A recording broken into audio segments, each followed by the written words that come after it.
What's going on, guys? AxelBeats here again for Anime Uproar, and recently we covered all of the abilities of the Straw Hat crew. And since the video seemed to be one that you guys really enjoyed, we wanted to continue our dive into the crew by talking about all of their backstories all in one comprehensive video. As always, if you enjoy these dives into the world of One Piece, be sure to leave a like and comment letting us know what to talk about next time. You can also subscribe to the channel for more content in the future, as subscribing is the best way to stay up to date on all of our videos, and it's a totally free way to support us. But with all the YouTube stuff out of the way, let's get into the video, spoilers and all. So as always, let's start things off with the captain of the crew, Monkey D. Luffy. He is the son of the most wanted man in the world, the revolutionary Monkey D. Dragon, and the grandson of the hero of the Marines, Monkey D. Garp. That said, we know very little about his mother, but if you are interested in a look at some of the most popular fan theories, we actually did a video discussing that pretty recently. A link to that will be in the description down below. Luffy didn't grow up knowing Dragon. Instead, he was being raised by his grandfather. And Garp was definitely a bit of a rough guardian, famously both leaving Luffy to survive on his own in the wild and throwing him down a ravine. All to toughen him up in preparation of becoming a strong marine, though. Things kind of went astray on Garp's plan when Luffy met Shanks and the red-haired pirates. They were staying in Fuchsia Village for an entire year, and Luffy became completely enamored with them, deciding that he wanted to become a pirate and joined Shanks' crew. However, Shanks kind of laughed off Luffy joining the crew because he couldn't swim and he was too young, despite the fact that Shanks himself was on Roger's crew at the same age, and there are just plenty of pirates who can't swim because of devil fruits. Of course, prior to the year in Fuchsia, Shanks actually stole the Gomu Gomu no Mi, or as we later found out, the Hito Hito no Mi mythical model Nika from the world government. This ultimately being what led to it ending up in Fuchsia Village, where Luffy ate it. Soon after eating the fruit and becoming a rubber man, a mountain bandit named Higuma would kidnap him and try to throw him into the ocean. However, a sea king would attack, eating Higuma in the process and leaving Shanks to swoop in at the last moment to save Luffy, but losing his arm in the process. Luffy would go on to promise to become king of the pirates, mimicking the words of Goldie Roger unknowingly, and inspiring Shanks to give him his straw hat, having Luffy promise to give it back one day when he became a great pirate. From here, Garp would return to Fuchsia and take Luffy into the mountains to be raised by the mountain bandit Dodon. Here, Luffy meets Ace and works his butt off to win him over, with Sabo soon to follow. They'd be at odds for quite some time, however one day a member of the Blue Jam Pirates would abduct Luffy, beat him down for hours, and try to get information on where the boys were hiding their treasure. Despite this, Luffy was an absolute Chad lad, held strong and refused to sell out his friends, showing both his loyalty and how much he cared about Ace and Sabo. From the moment that the boys rescued Luffy from the pirates, Luffy was officially accepted into their group, sparring together, hunting together, and eventually sharing sake and becoming brothers. Things wouldn't exactly stay all sunshine and rainbows for long though, as Sabo would be brought back to his parents' home and Grey Terminal would be set on fire, with both Luffy and Ace tied down by Blue Jam within it. As all this went down, Sabo would cross paths with Dragon and tell him that the nobles were behind the fire, while Luffy and Ace would manage to escape their ropes, only to be found by Blue Jam and his men. The two of them are barely able to hold their own, but at the last moment, Best Mom Dodon shows up to help Ace fend off the pirates, as the rest of the mountain bandits grab Luffy and run. After the fire, Sabo would set sail as a world noble was arriving. However, the Celestial Dragon felt insulted that another ship was in their path, and ordered Sabo's ship to be shot down. Of course, we all know that Sabo survived, and that he was rescued by the revolutionaries, but at the time, Luffy and Ace believed he was dead, and it devastated them. This, though, acted as a catalyst for each of the brothers, helping them to realize that they weren't ready to become pirates yet, and that they were going to need to become stronger if they were serious about heading out to sea. But most importantly, it gave Luffy a drive to become strong enough to protect his friends, and filled him with a wish to never lose another person again. Luffy and Ace would begin training together more seriously, fighting off the giant beasts of the mountain, or bandits, or sparring, and even dealing with Garp when he visited. And over the next 7 years, they would prepare until Ace set out to sea. Then finally, 3 years after that, Luffy would set out on his own, famously knocking down the King of the Coast that took Shanks' arm on his way out.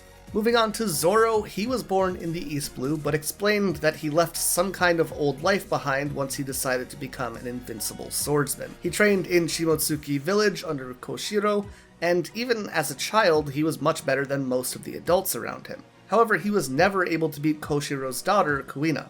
While training here, Zoro also crossed paths with Kuina's grandfather, and the creator of the Wado Ichimonji and Enma, Shimotsuki Kozaburo.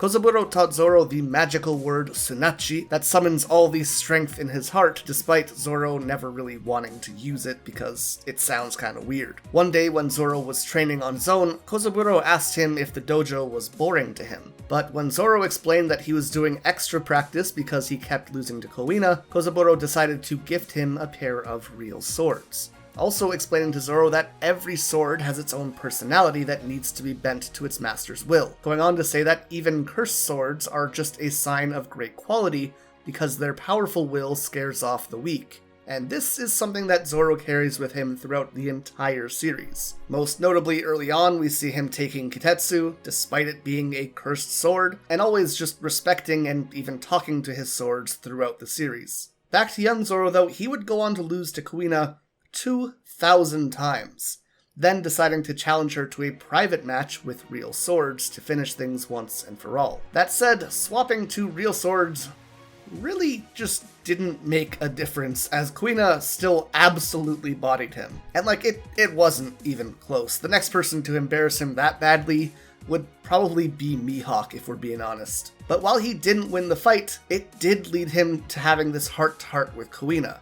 He cried and told her that he dreamed to become the world's greatest swordsman, and she told him that she had the same dream, but that her father told her that women couldn't become swordsmasters, because eventually a man's body would just become more developed than her own, and the gap that she held over others would diminish quickly. Which, kinda a dick move on a dad's part, and when we look at some of the best swordsmen in the series, they don't tend to be the burliest of men.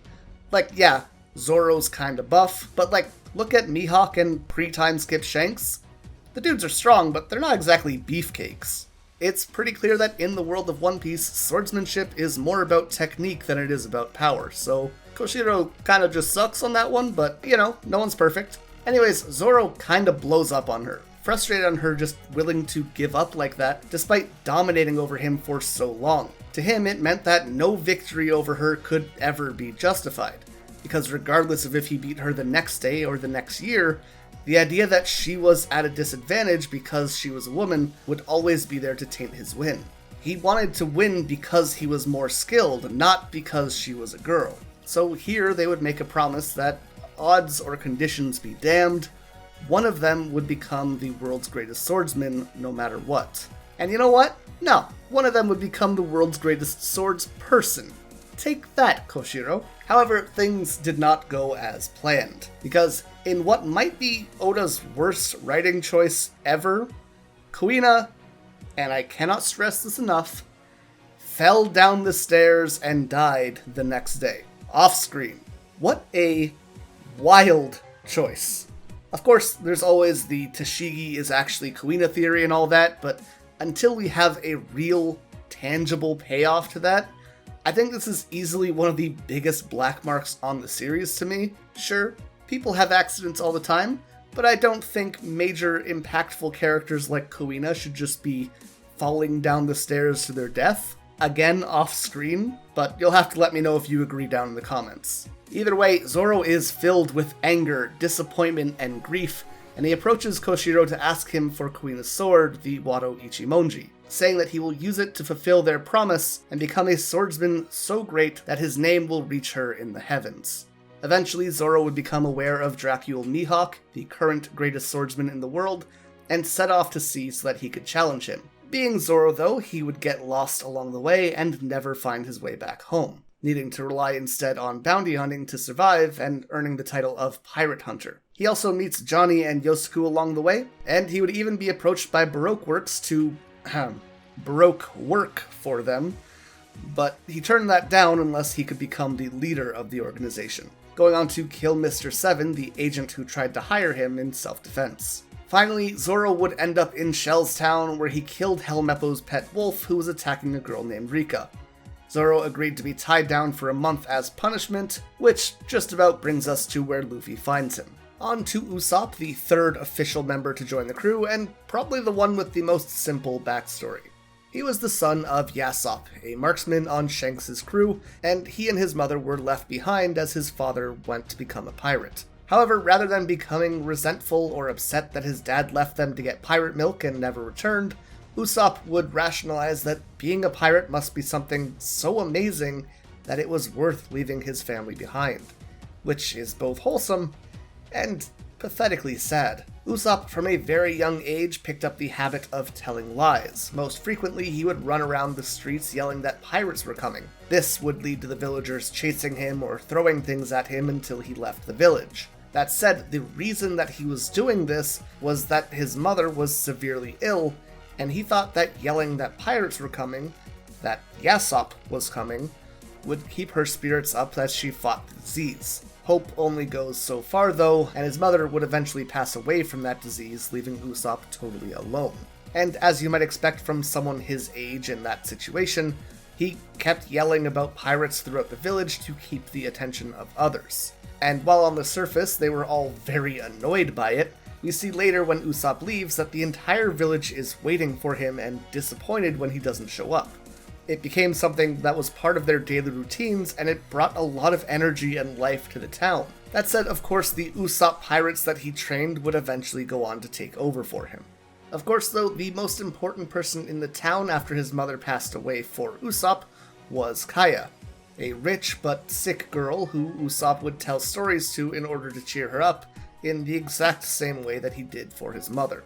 Member number 4, Sanji Vinsmoke, was born in the North Blue to a royal family of the Germa Kingdom. His father, Judge, had genetically enhanced Sanji and his brothers before their birth to remove their emotions and give them superhuman abilities, thus making them the perfect soldiers. That said, Sanji's mother, Sora, was against genetically modifying babies for some reason, and decided to take a drug to counteract Judge's efforts.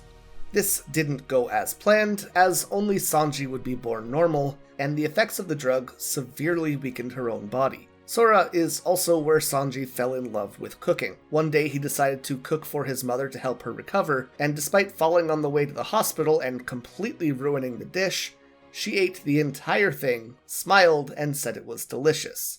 And you know what? We need more Sora love in the community. Judge, on the other hand, planned for his 4 boys to lead the Germa military, and began training them very young. But with Sanji's more or less human body, he fell behind and became the target of his brother's bullying.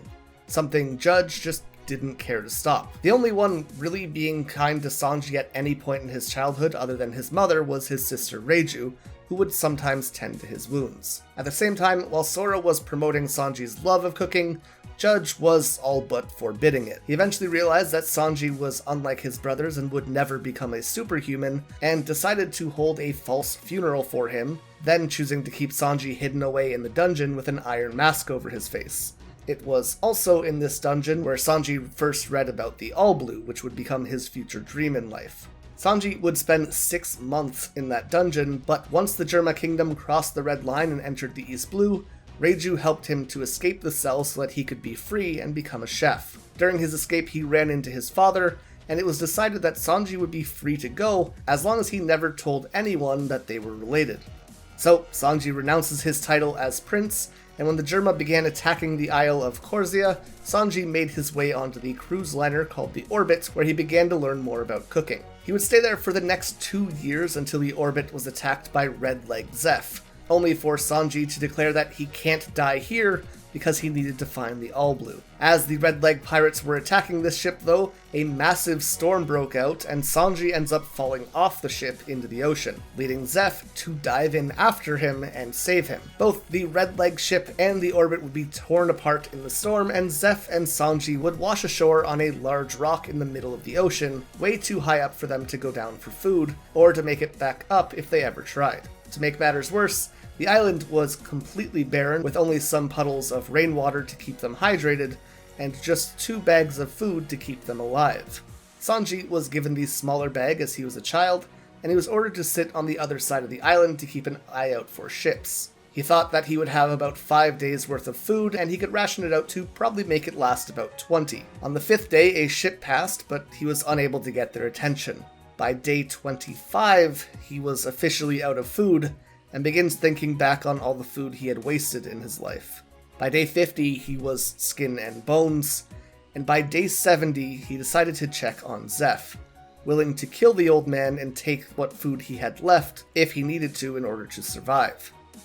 But then Sanji cuts into Zeph's bag, and there wasn't a speck of food inside of it. Rather, it had been full of treasure, and Zeph had gone without food the entire time.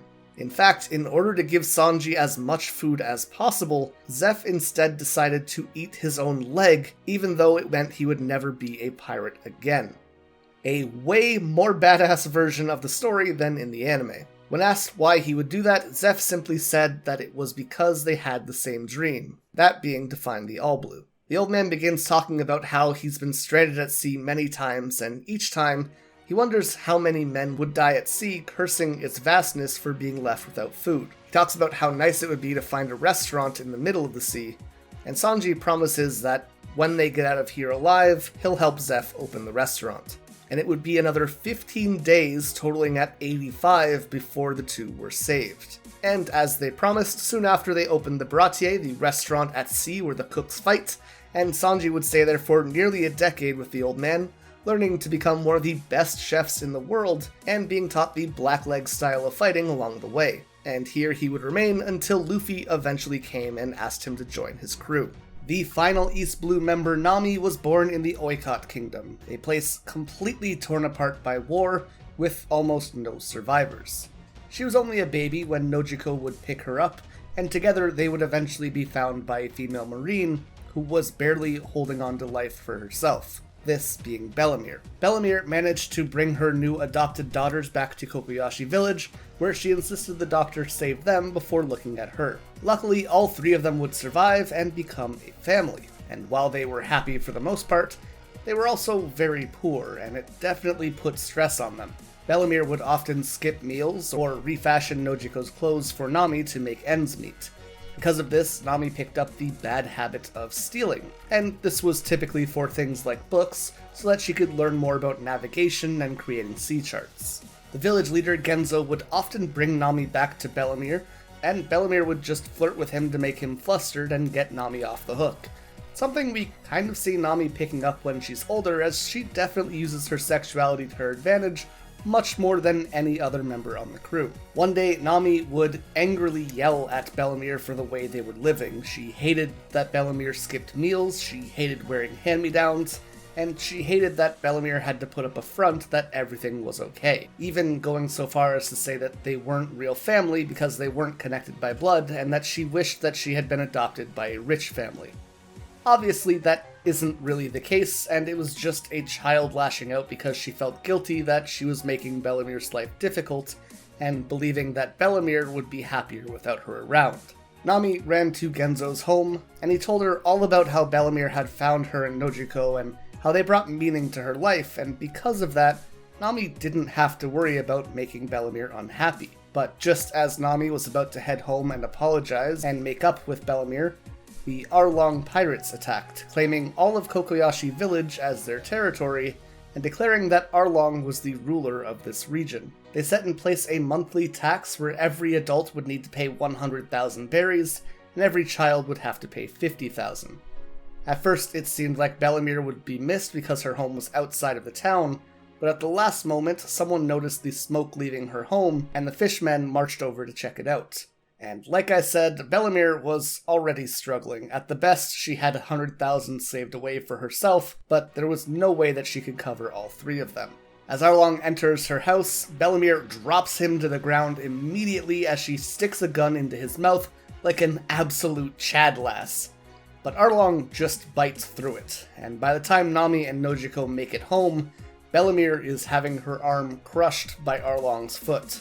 Genzo speaks up saying that the issue can easily be resolved with money, and that the extra plates at Bellemere's table were because he was supposed to visit, not because she has children. Backing this up is that the village registry says that Bellemere never married or had kids, so everything is set up to allow her to live. The village doctor tells Nojiko and Nami that if they can manage to escape, Bellemere can live because there's no record of them being here. And while the girls agree, Nami begins to understand the difference between the haves and the have-nots, saying that they need to leave or die just because they don't have money. This obviously spurring the importance of money in her eyes in the future. So Bellemere manages to get herself back on her feet and says, "Thank goodness.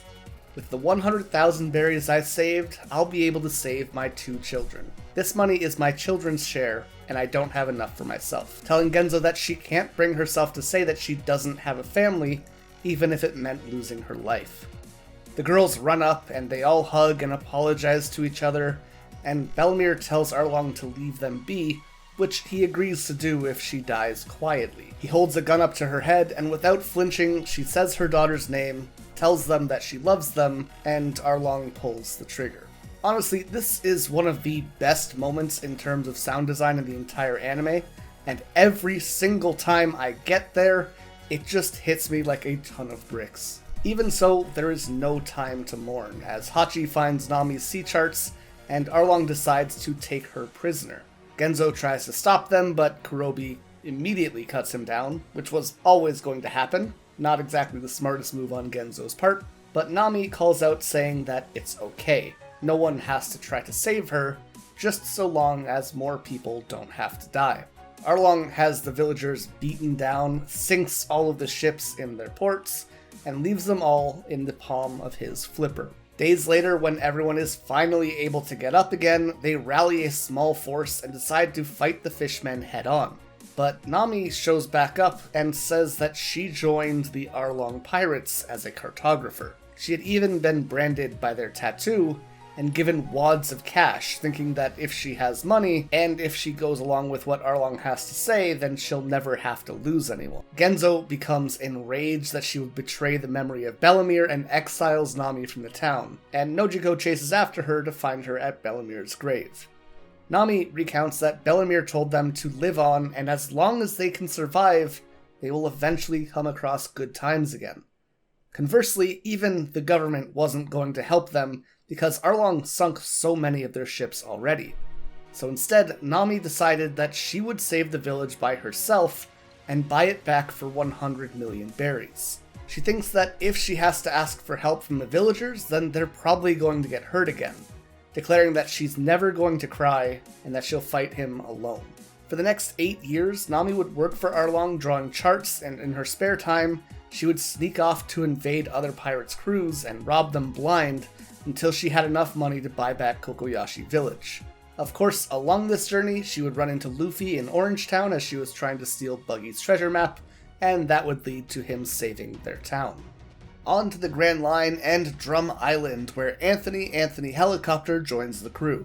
Chopper was a red-nosed reindeer who was bullied by all the other reindeers and was never allowed to join into their reindeer games. But one day, Santa came to... I think this is the wrong book. One sec. Ah, yes, here it is. Chopper was a blue-nosed reindeer who was also bullied by all the other reindeer, and this is starting to feel like the same guy. Either way, Chopper was already considered an outcast when he found the Hitonomi, but once he ate it, he was essentially exiled. By gaining the intelligence of a human, Chopper also gained self-awareness and realized that the other reindeer treated him differently, and he decided to leave them and find a place where he belonged. Next, he tried to live with the humans, turning into his human form and approaching them. However, this human form looked more like an ape man or a yeti, and the humans thought he was a monster and began shooting at him. But there was one man, Dr. Hirolook, who instead took him in and even allowed him to become his assistant. While Hirolook would teach Chopper the basics of medicine, he wasn't exactly the most medically savvy doctor himself. He was kind of a quack, so yes, Chopper might have learned some things from him, but the real things he would take away from Hirolook were his philosophy on life and his dreams. Like I said, Hirolook wasn't a good doctor, but he was a good person. He taught Chopper to believe that all diseases could be cured, that the Jolly Roger was a symbol of hope, and that you should always do everything you can to help others, even if it puts your own life at risk. Heroic himself was also sick, and when his condition worsened, he kicked Chopper out of his house so that he wouldn't have to watch his mentor die. But once Chopper learned what was actually happening, he promised to find a cure and set out for the Amyudake mushroom. This was marked in one of the medical books that Chopper read with a skull and crossbones, the same symbol of hope that Heroic had taught him that pirates raise. Chopper would risk his life to find the Amyudake, even crossing his old herd who tried to kill him. By the time he got the mushroom and made it back to Heroic's house, he was beaten to near death, covered in cuts and bruises, with a cracked antler and a broken leg. Heroic managed to treat Chopper's injuries and even reattached his antlers with a brace, but he was still filled with grief about having let his adopted son get so hurt on his own behalf. As such, Heroic would decide to take the Amyudake medicine that Chopper had supplied for him, even knowing that it was actually a fatal poison. Dr. Kureha would be the one to explain to Chopper what he had actually done, and tells Chopper that being kind isn't enough to save people. You actually need medical skills and training, or you're only going to harm them. However, Heroic would not let Chopper be the cause of his death. King Wapol had put out a notice that all the country's doctors had fallen ill in an attempt to lure Kureha and Heroic out, and while Kureha was too smart and calculated to act on that, Heroic couldn't stop himself from trying to save anyone in danger, even if it was likely a trap. He knew that it was a 1 in a million chance that all the doctors were sick, but the country needed those doctors if anything happened, and he was willing to risk his life on the off chance that he could possibly save them. So Heroic makes his way up to Drum Castle, where Wapol reveals that it was indeed a trap, and Heroic just smiles, saying, "Thank God no one is actually sick. Here I was thinking that the country was in crisis, but it was all a little trick." He gives his whole speech about how a man dies not when he eats a poisonous mushroom, not when he gets an incurable disease or when he is shot, but when he is forgotten. Then turning to Dalton and telling him that a monster will soon arrive, and that monster is his son, asking them not to hurt him. But with that, Heroic raises his cup of sake into the air, exclaims that he had a wonderful life, and thanks Chopper before blowing himself up to ensure that Chopper isn't the cause of his death. Chopper arrives soon after in a blind rage, but Dalton manages to stop him and tells him to leave and not die for this diseased country, convincing him to survive rather than sacrifice himself. Chopper then heads to Kureha's house and begs to be taught medicine, saying that he will become the panacea himself, a doctor who can cure anything. For the next 6 years, Chopper would study under Kureha to learn medicine until the Straw Hats arrived on Drum Island and asked him to join their crew. On to number 6, and my personal favorite Straw Hat, Nico Robin. Robin was born on the island of Ohara, and when she was 2 years old, her mother, Nico Olivia, left her with her brother as she journeyed to sea to find the true history of the world and study the poneglyphs. Robin herself would also pick up an interest in archaeology, even beginning to read books within the Tree of Knowledge at a very young age with Clover's permission. Robin's new caretakers, though, were not as welcoming as Clover was. Roji, Olivia's brother, would yell at or beat Robin, telling her that she was unwanted and that she was to stay out of sight, even denying her the ability to join family celebrations. While he might not have liked Robin for plenty of reasons, the most likely one was that her devil fruit often scared other people, with the parents of other children even saying that she was a demon that needed to be avoided. The only real place that Robin ever felt she belonged at was the Tree of Knowledge. As such, she would spend all of her available time there studying, even passing the archaeology exam at only 8 years old and becoming an official scholar. But when she said that she wanted to learn about the true history of the world just like her mother had, Clover said she would be banned from the library if she kept spying on them, as there was no way that she could have known about the true history otherwise. Robin left the Tree of Knowledge crying and ran to the beach where she met Jaguar D. Sol, who had just washed ashore.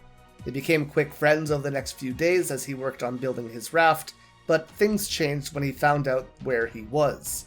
After learning that he was on Ohara and that he had been speaking with the daughter of Nico Olivia, he warns her that there are battleships on their way to destroy the island because of their research. Meanwhile, Nico Olivia herself had managed to escape from a marine ship with the help of Sol and made it back to Ohara. She warns the people at the Tree of Knowledge that the Marines were aware of what they were doing and that they were en route to kill them. But the Scullers decided that they would try to stay and protect the Tree of Knowledge and all of the wisdom that they had worked to accumulate over the years. Olivia quickly leaves when she hears that CP9 had showed up, and Robin returns to the tree to ask where her mother is.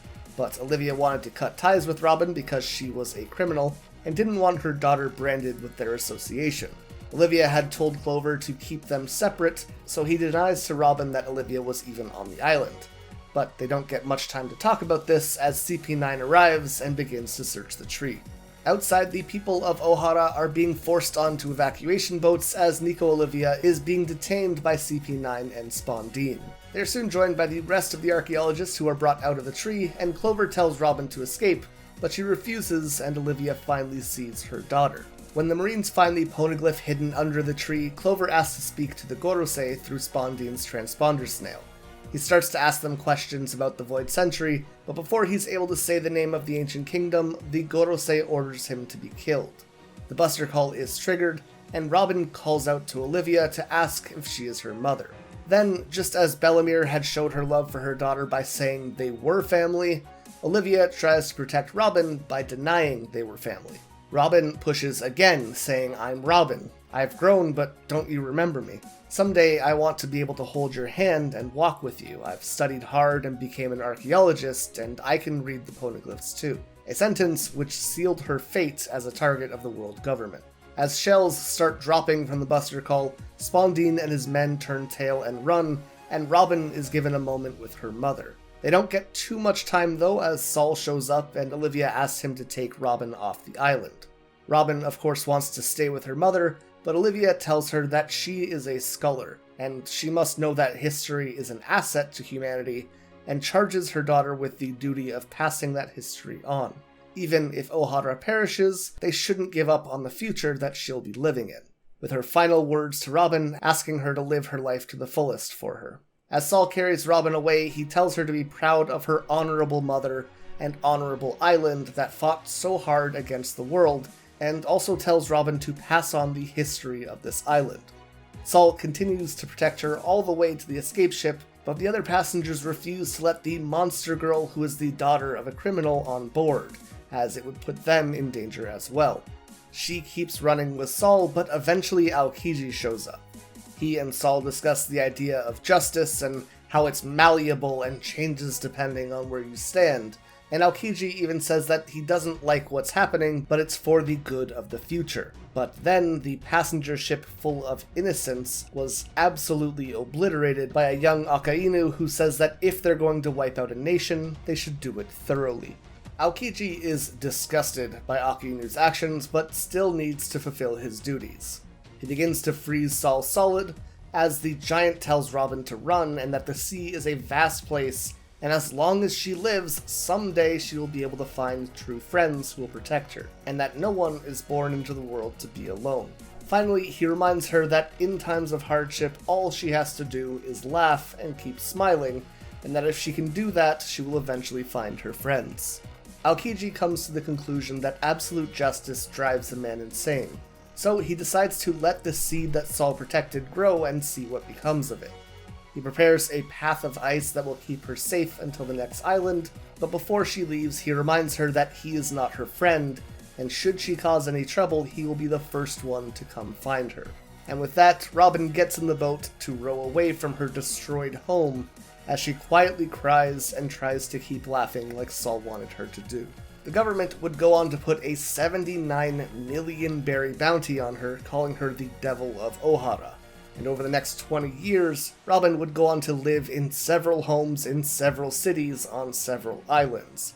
But no matter where she went, every time the story was the same. Those who took her in would feel like she was putting them in danger, and eventually they would either try to turn her into the government for the money or for their own safety. So instead, she turned to pirates and thugs, hoping that the enemies of her enemy would be her friend. But even so, when they were in danger of being caught, the pirates would try to turn her in or blame her for them being targeted. She was told that her existence was a sin, that it was a plague, and that it was evil.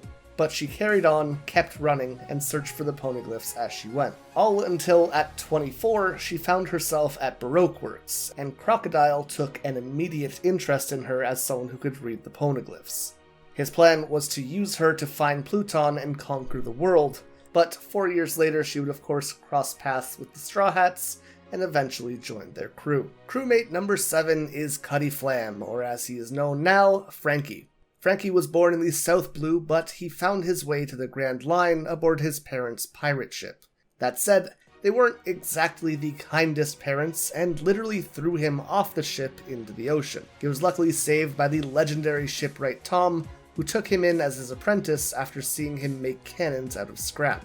Franky had a bit of a rivalry with Tom's other apprentice, Iceberg, who's actually the one who gave him the nickname Franky because Cutty Flam sounded strange. Both Franky and Iceberg would learn shipbuilding under Tom, and while Iceberg focused more on traditional ships, Franky tended to build warships called Battle Frankies, meant for hunting sea kings. While Franky was working with Tom, they were visited by the Roger pirates on their final voyage, and Odin even invited Franky to join their crew. However, because of what had happened with his parents, Franky wasn't the biggest fan of pirates and disliked the idea of becoming one himself. When Franky was 12, Tom was put on trial for helping the former king of the pirates, Gol Roger, by creating the ship the Oro Jackson. This would have likely resulted in his death, but Tom made a deal for his freedom, offering to build a sea train over the next 10 years, which would allow easy travel between Water 7 and Enies Lobby. And Tom would of course not only go on to create those tracks, but also 3 other lines for the sea train to travel with as well, which had an effect of social good more than enough to make up for building the Oro Jackson.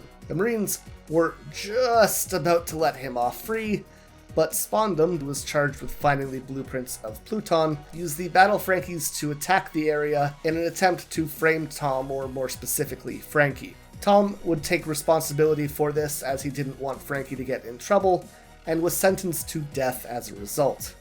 Franky becomes filled with guilt and regret for having built weapons that hurt people, and more importantly, that had put Tom's life in danger. Spondum accuses Franky of making these weapons, and Franky begins to denounce making them, but Tom quickly punches him in the face, saying, "Not my ships, that's the one thing you just can't say. No matter what the ship is when you start building it, it's neither good or evil. I don't care what kind of ship you make, but even if the ship you've made could hurt somebody, even if it could bring ruin to the entire world, its only parent must give it love. You mustn't deny that which you've created. The ship isn't to blame. When a man makes a ship, he makes it a part of himself." And this kind of admits to the world government that Tom is not only not sorry for building the Oro Jackson, but he also sees it as an extension of himself. Secondly, it teaches Franky to take responsibility for the things that he makes in the future. Knowing what Franky wanted to do for having his ships be defiled by Spondum, and knowing that his own fate was already sealed, Tom hits Spondum so hard that St. Charlos started thinking that he must have got off lucky. Tom then turns to the judge and says that he will admit to being behind the attack, but he asks a favor in return, saying that he would like to make the crime that was being excused by the creation of the sea train applicable to the crimes committed today, rather than for building the Oro Jackson. This would still effectively result in Tom getting the death penalty, but it would absolve Iceberg and Franky for any wrongdoings. Tom then turns to Franky and tells him not to torture himself because Tom had a wonderful life and his wish was fulfilled. Water 7, which was falling apart only 10 years ago, was now full of life. He had helped hundreds or thousands of people. And with that, Tom collapses, and Spondum, the big guy he is, takes the opportunity to try and arrest Franky and Iceberg, only for the judge to call him back and saying to release them. And can we just have a quick moment to appreciate the judge here? We often see the world government painted as these evil, heartless kind of monsters, but this man was genuinely invested in bringing good to as many people as possible. He knew he had to make some kind of action, but he always chose the way that would help the most people. He chose the path that let Water 7 prosper. He chose the path that let Franky and Iceberg go free. He is a surprisingly good dude, and it's always interesting to see especially because he's so closely tied to Eni's lobby, which is supposed to be almost the center of the world government's corruption outside of, like, Marijois. Back to the exact opposite of that, though, Spondum goes over and kicks Tom's face, which lands him a swift bat to the face from Franky.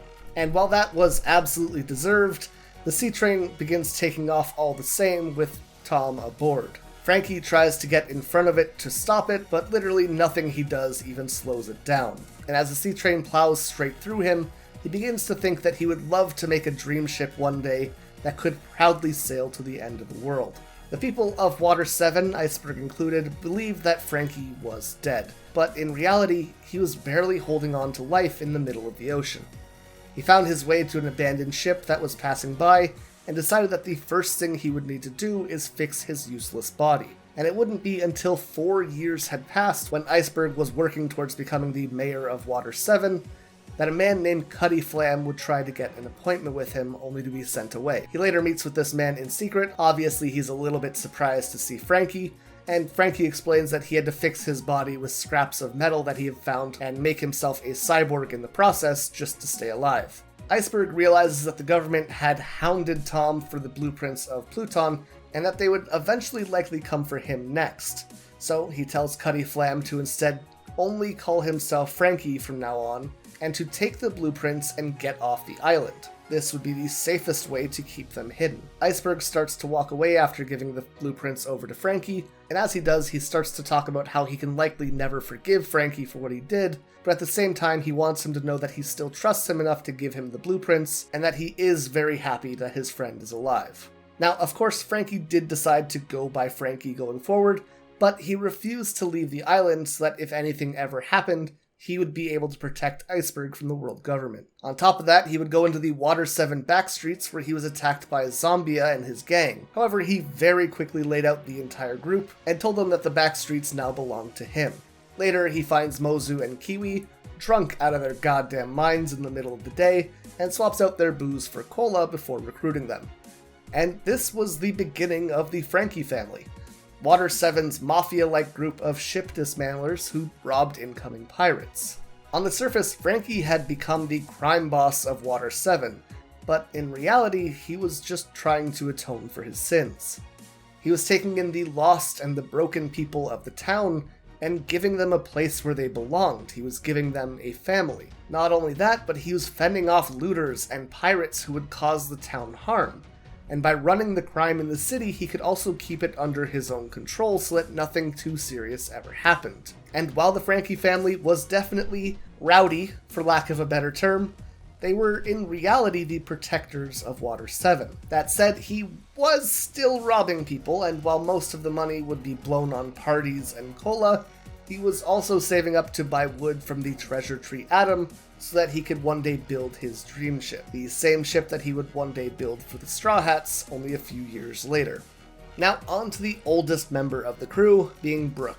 The earliest thing we know about Brook is that at some point before joining the Rumbar Pirates, he was the leader of a battle convoy for a kingdom that we know nothing about.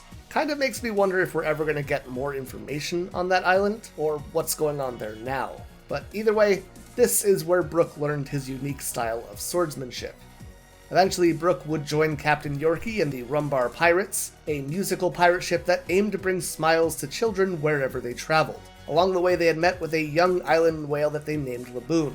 He had been separated from his pod, and Brook had the idea that they should play music for him to cheer him up. This worked, and Laboon kind of became the chopper of the group, with Brook becoming the one that he was closest to. But then a problem came up. The Rumbar Pirates were headed to the Grand Line, and it would be too dangerous for Laboon to join them. On top of that, once Laboon crossed into the Grand Line, there would be no way for him to return to his pod ever again. So the group tried to convince the young whale to stay behind, but Laboon refused. The pirates then tried to ignore the whale to try and convince him to leave, and at first it seemed to work and he vanished, but once they entered the Grand Line, Laboon revealed himself again.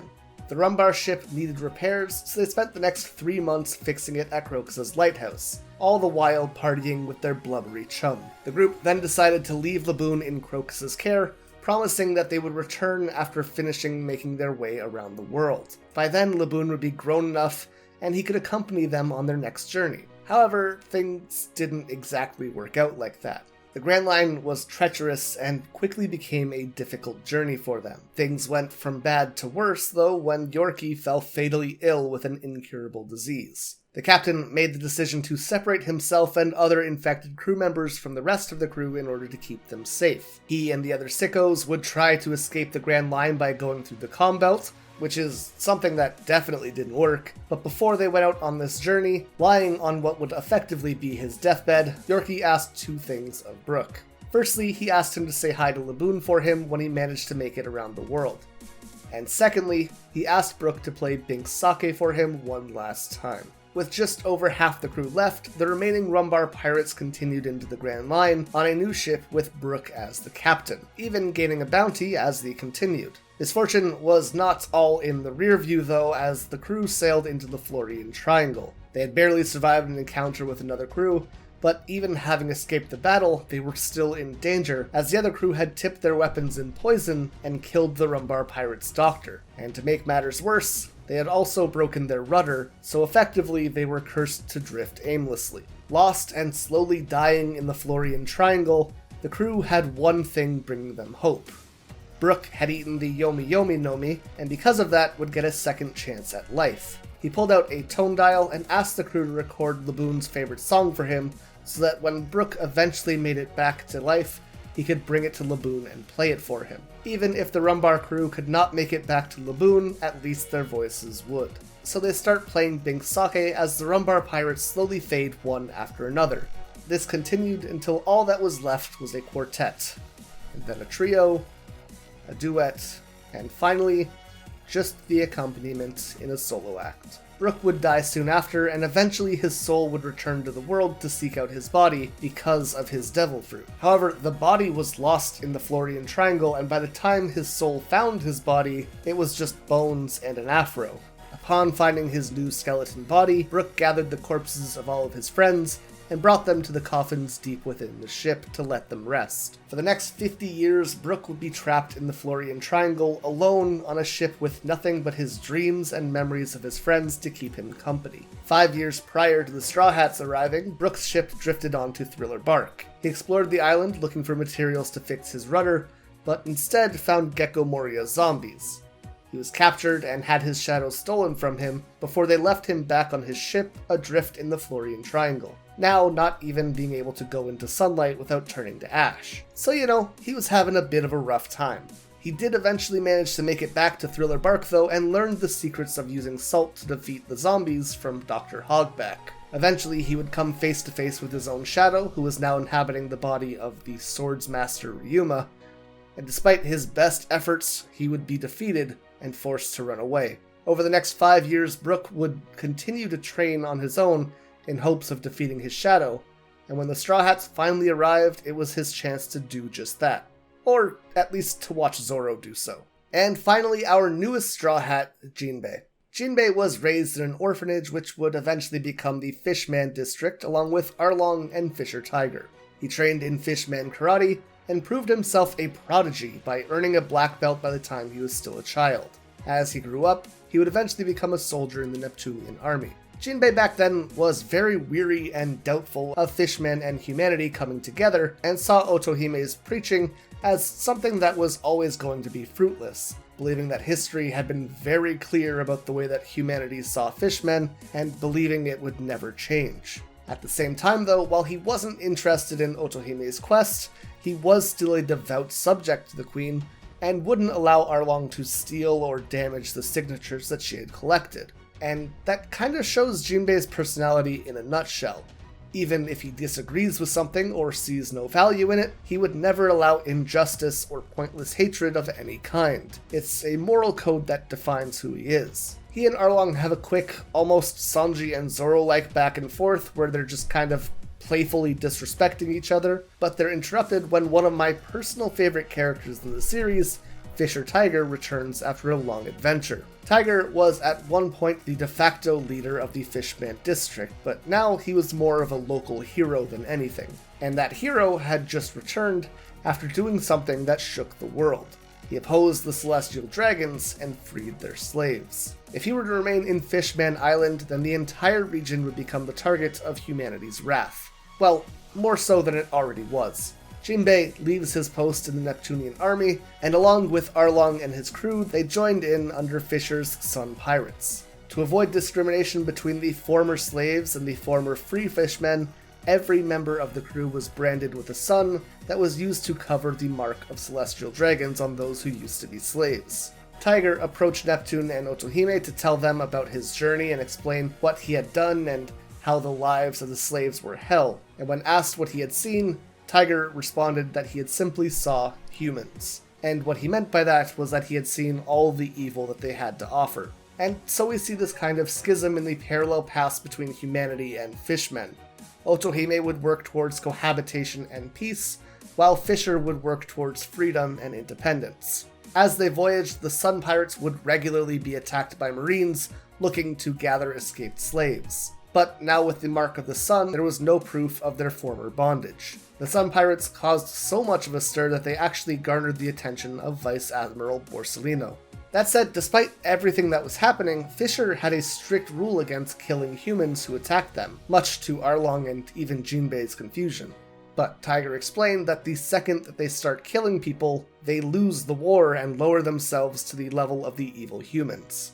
They were not fighting for revenge, they were acting for freedom and liberty. Tiger understood that for every human that they kill, more hatred would arise towards the Fishman race. They would only be increasing the plight of the people and innocents from their next generation who would suffer as a result. Jinbe would later meet with Tiger in the middle of the night, and Tiger would open up to him, explaining that he believed Otohime's path to be a better one, and that he believed she probably saw him no different than the bloodthirsty Arlong. But more importantly, he tells Jinbe that the one thing that he genuinely fears is the demon within himself. The next 3 years would pass with both Otohime and Fisher's efforts continuing, but things shifted when the Sun Pirates came across a young girl. Her name was Koala, and she had been freed from Marijois in Fisher's raid. But she had been stuck far from home since that had happened 3 years ago, and now the Sun Pirates were going to agree to take her home, which, believe it or not, upset Arlong quite a bit. Go figure. Koala at this point was a broken person, completely shattered from her time as a slave. She was unable to stop smiling or even to complain for fear of being tortured. Even when Arlong punches her and leaves a trail of her blood across the deck, she just tears off a piece of fabric from her pants and starts to scrub the floor, apologizing for making it dirty and promising to work hard without sleep, begging them not to hit her anymore. Jinbe approaches her and asks what she's doing while bleeding, and again she just begs and promises that she won't cry, so she hopes they won't kill her. He asks if she's so afraid of them, and she just says yes, but she wants to see her mother, so she needs to be brave, explaining that if she works hard, they might not kill her, so she'll do her best to be useful. Guys, when I say this scene breaks my heart every time I watch it, this is a criminally underrated moment in the story, and it's a shame that no one talks about it. Fisher sees Koala falling apart and orders her into his cabin, where he brands the mark of the Sun Pirates over the Celestial Dragon mark, explaining that the mark of the dragons would only bring painful memories for the rest of her life. Koala passes out from the pain, but quickly wakes up and tells them that yes, she lost consciousness, but she didn't cry, so they don't have to kill her.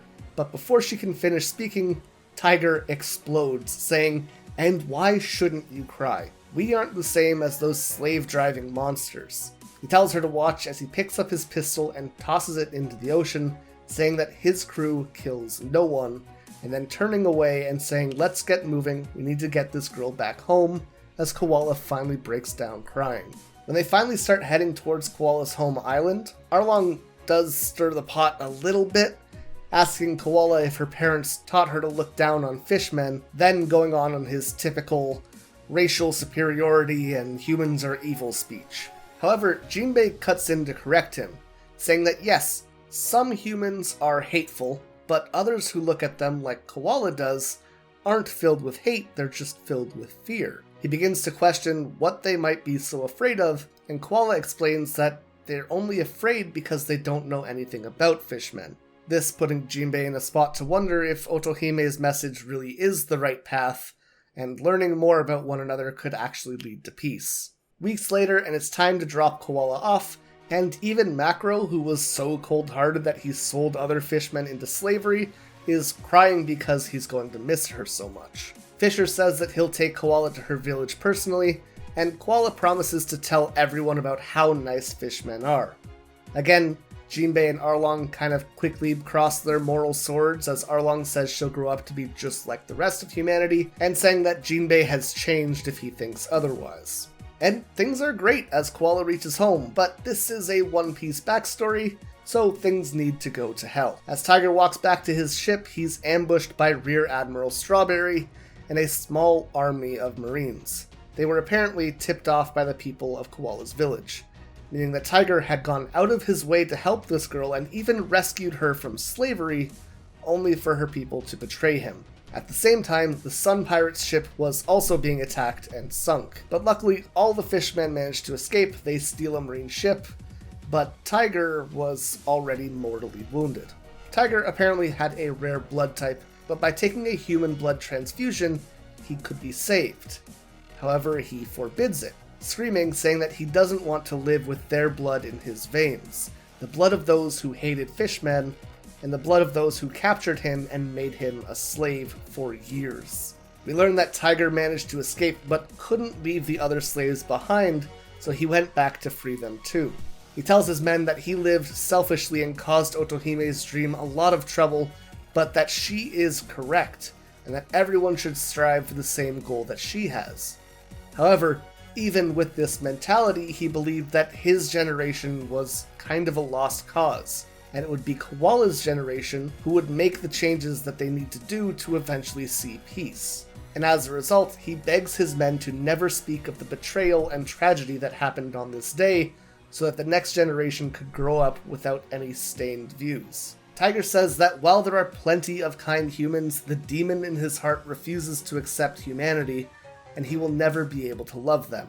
Jinbe begs him to reconsider and tells him that he's a hero to Fishman Island, to which Tiger just smiles and says that he was happy that he was able to help those worse off than he was. And with that, he closes his eyes and passes on. Arlong would go on to rampage, trying to attack Koala's hometown for betraying Tiger, but Borsalino stopped him and imprisoned him in Impel Down. When interrogated, Arlong still respected Tiger's dying wish though, as he told a lie about what had happened, saying that Tiger died because humanity refused to give him blood for a transfusion rather than him rejecting one. Jinbe, on the other hand, continued to lead the Sun Pirates with the philosophy that they would never take a life. He would also send a letter back to Ryugu Palace, explaining what had really happened, and reigniting the passion of Otohime, though the citizens would all rescind their signatures after hearing what had happened to Fisher Tiger. As time passed, Jinbe continued to gain notoriety and his bounty raised to 250 million berries. As such, the world government offered him a position as a warlord of the sea, and he would accept with the hopes that taking this position could better the relationship between humanity and fishmen. In doing so, he also released Arlong from Impel Down though, and rather than choosing to kill his old friend, he allowed him to roam free, which eventually allowed him to find his way to Kokoyashi village. Jinbe would continue to act in a way that would lead towards peace between humans and fishmen, so even when Hody Jones framed a human for killing Otohime, Jinbe wanted to hide that human's body rather than cause a panic.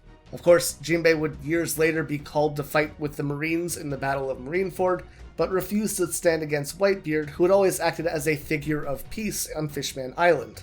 This resulted in Jinbe ending up in a cell in Impel Down with Ace, where we are first introduced to him, and where he ultimately finds Luffy as they escape. And there we go, another behemoth of a video covering these Straw Hats backstories. Let me know which one is your favorite in the comments down below. If I had to rank them from worst to best, I would probably go Usopp, Zoro, Sanji's Vinsmoke stuff, Luffy, Franky, Chopper, Robin, Sanji and Zeph, Nami, Brook, and Jinbe is a personal favorite of mine. I'm sure you all disagree, so let me know why in the comments. If you want to check out the last video I did on Anime Uproar all about the abilities of the Straw Hat crew, be sure to check that out in the description down below. And of course, if you enjoyed this video and you want to see more like it in the future, be sure to leave a like and support the channel. And of course, remember to subscribe so you can stay up to date when more awesome One Piece content is released. You can also follow Anime Uproar on Twitter at Anime Uproar, or myself over on my own channel, AxelBeats. Thank you guys so much for watching, I hope you all enjoyed, and until next time, remember to stay excellent.